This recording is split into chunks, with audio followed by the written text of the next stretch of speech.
Workflow Radio on iHeartRadio, your boy Cali Cole holding it down. Excited because this Saturday, big event going on Sapelo Island, and I got Courtney McGill checking in from SICARS. How you doing today? I'm good. Thank you for having me. No, it's nothing, family. Well, we ain't even going to trip like that. I have to start with you off top because I've met so many people, and most people I've met, they're descendants of Sapelo Island, but haven't lived there. I was talking, and Nikki put me on game and said, you spent time growing up on the island.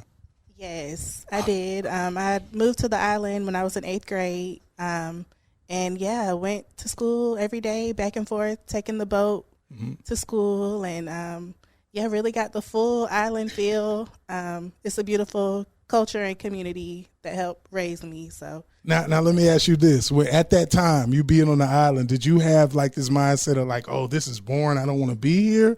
Or were you like having this mind? Because me being from the city, I'm from San Diego, California. Like me, my first thing is every time I came down south, I'm in Georgia, I get to shoot guns and I'm running and jumping, just tearing up and just all type of stuff, fighting with my cousins. So I always had a good time and connected with that freedom. But like, do you feel different than that actually experiencing? It came in waves. So when I first moved there, I felt the freedom of living in the country and, pretty much having the whole island as a playground. Right. We would get into all kind of stuff, shooting squirrels and right. kind of running free on the beach. And but as I got older, in high school, I started to feel like I was missing out on stuff. Couldn't go to the mall after school. Right. The Brunswick Mall here, which it was jumping at that time. It was popping at that time. Yeah.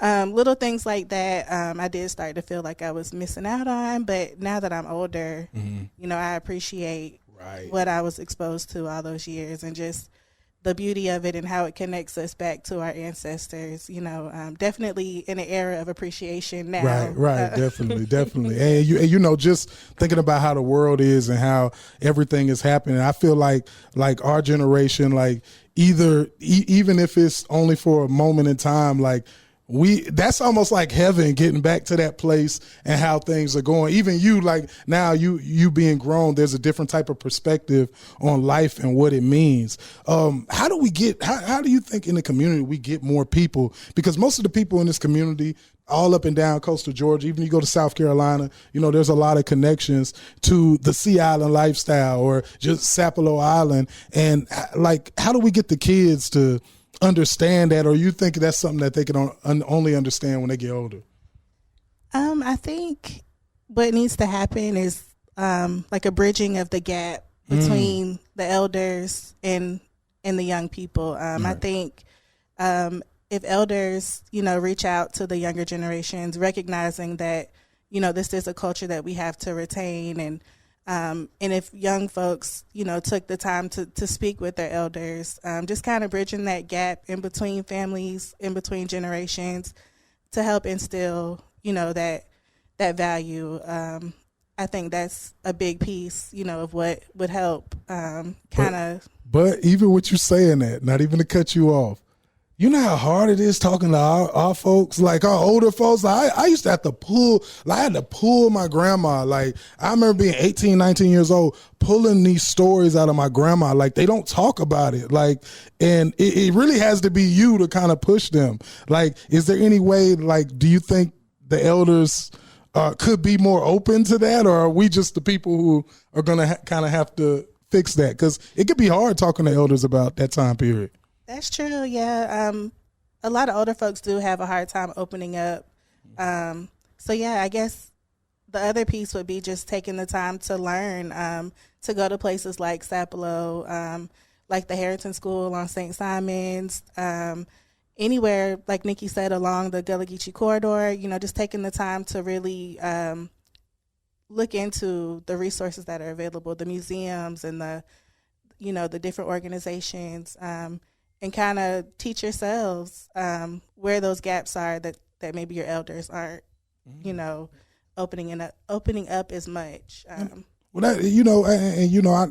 think that's what you're doing though. Somebody like you bridging that gap. Of course, Saturday is going to be a big day on the island. Tell me what y'all got planned. What SICARS has planned and how you celebrating. Okay, yeah. So there is tons of activities planned, performances. We'll have the Gullah Geechee ring shouters there who do the ring shout, which is like a 300-year-old call and response prayer kind of song and dance. We'll have poetry. We'll have storytelling, a drum circle that kind of also reaches back into history. All kind of things. There'll be live net making demonstrations, live sweetgrass basket weaving, and just tons of food and activities. So it's going up on Saturday. And you know what? Even with you naming some of the stuff that's going to be going on, like, it's important, I think, to bring the kids, because like that's where all our survival skills are. You know, we've seen, like, we just had the storm, the power out. Everybody was hurting.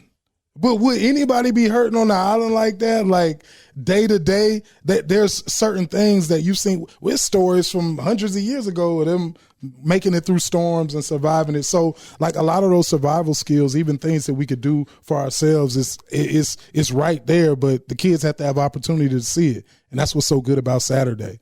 Like, is there anything that you want people to specifically come and check out on Saturday? I would say probably the smoked mullet. I think. Okay. Talking about not having power.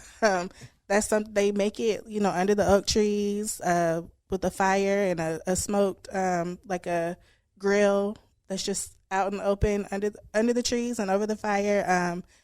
Just pretty much anything that they come and experience will be special and unique and just very vital to kind of portray the culture there. So that's what's up. We're looking forward to it. And it's Saturday at what time? October 19th, Saturday at what time? So there'll be ferries running back and forth all day, starting at 8 o'clock. You can start taking ferries over to the island. And then I think the last boat to leave the island will be at 5 o'clock. So just kind of any time that you get your ticket online at Eventbrite or on the SICARS website, and then you can kind of pick and choose, how long you want to stay over and what time of day you want to go over.